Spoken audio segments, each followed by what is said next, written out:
When I put The Angel Next Door on the most recent poll, I was inundated with people telling me that it was great and that I was going to love it. But there's a problem.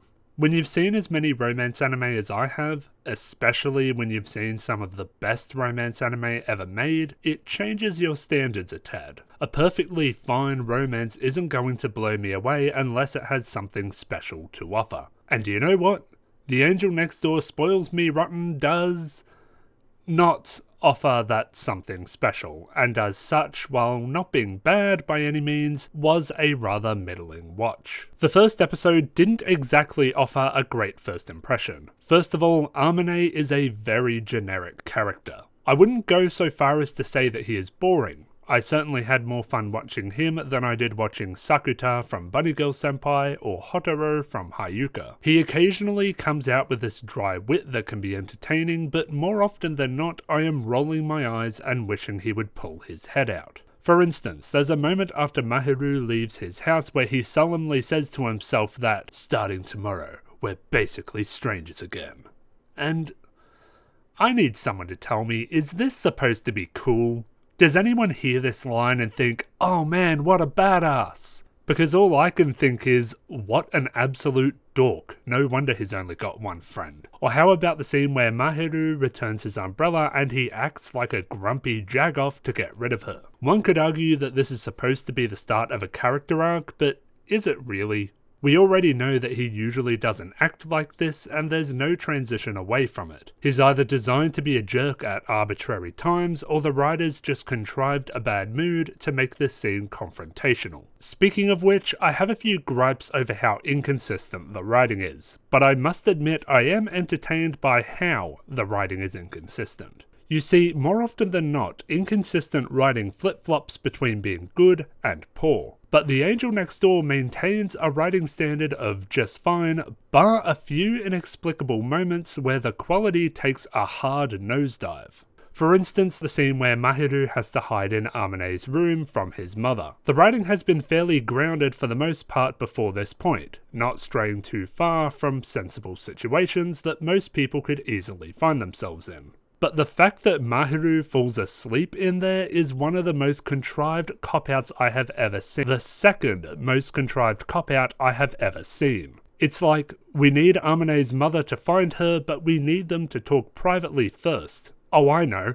let's have her fall asleep in the most awkward position possible. And this contrivance doesn't even give us anything in the long run. What did Amane's mother say to him that she didn't immediately repeat as soon as Mahiru woke up? And lest we forget the cardinal sin of quote-unquote subversive writing. In the few instances where Angel Next Door has attempted subversion, they have done pretty well, as I will discuss later. But in one single scene they have a generic plot beat, Mahiru injures herself trying to save a cat stuck in a tree, and then points out how generic this plot beat is within the story itself, through a quip by Amane. I will say this over and over until I am blue in the face. Pointing out that your writing is cliched does not excuse the fact that your writing is cliched. If you ever have a character sarcastically comment that what is happening is generic, either subvert it in a funny way like the Daily Lives of High School Boys did, or write something else. One thing that isn't as inconsistent is the early dynamic of our main duo. The fact that Mahiru is becoming something of a mother figure is a little pathetic as far as wish fulfillment goes. But I don't think I need to worry about this dynamic too much, as I have noticed that they are going to start easing off the whole mother thing as Amane is going to start learning to cook by the end of episode 3.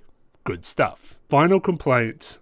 Mahiru is a little generic in some places that are hard to ignore. The fact that she's great at everything she does, super popular and beautiful is a little bit much. She's obviously dealing with some kind of conflict around emotionally distant parents, but some kind of struggle beyond that would have been nice to see. When she first fed Amane, I half expected her cooking to be terrible, just so that she'd have something to work on. But no, she cooks as perfectly as she does everything else. But other than that gripe, I actually like Mahiru quite a lot. She doesn't have that easily flustered trait that so many female leads in romance do. When confronted with the idea that her kind gestures towards Amane could be perceived as romantic, she shrugs it off and reiterates that they're not. When asked if she will be comfortable coming over to Amane's house for extended periods, she tells him that if he tries anything, she will crush his testicles into mush. See, showrunners, that's how you do subversion. Quippy, funny, and you don't waste precious screen time calling attention to it.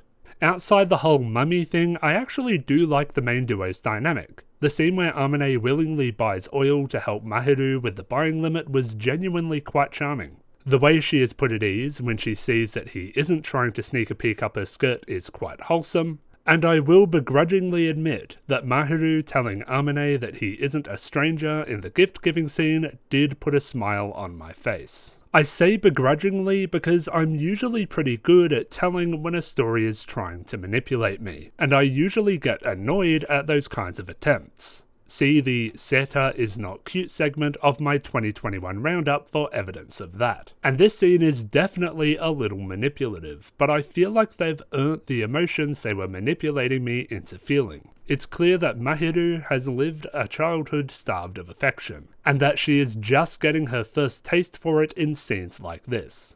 And yeah, that is genuinely sweet and worth smiling over. But Mahiru is not my favourite character in the show. Neither is Amane. No, the best character in this show, bar none, is Chitose Shirakawa. I don't know what it is with me and side characters that give the main characters a hard time, but I knew I was going to love Chitose from the moment she told Amane not to be a coward, and she only got better from there. Episode 3 doesn't have much to note. It's definitely settled into a groove that is rather blasé for the most part, but I must admit the episode 3 cliffhanger has gotten my attention, and even now I speculate that the story going forward may become more interesting as a result. The Angel Next Door has a lot of mediocre writing and a few cringe-worthy elements that make it a difficult sell. However, it also has some wholesome factor in the main duo's dynamic, a very fun side character in Chitose, and the ED is a cover of Chisana Koi no Uta, which means that the show is perfect and beyond criticism. From ice cold to red hot, I give The Angel Next Door Spoils Me Rotten a rating of lukewarm. I'll definitely watch past the first 3 episodes, but it's going to have to pick up a little if I'm going to finish it. I'd like to thank my patrons, Orion Tran, Lars Espen, Data52, Geman5, Pixcalibur, Tyler Bennett, Tenka, Jeremy Pashik, Fireclaw, Chris, Luke Stewart, Ignacio, Swiss Cage, Gerald, and John. Thank you all very much for watching, and I will see you next time.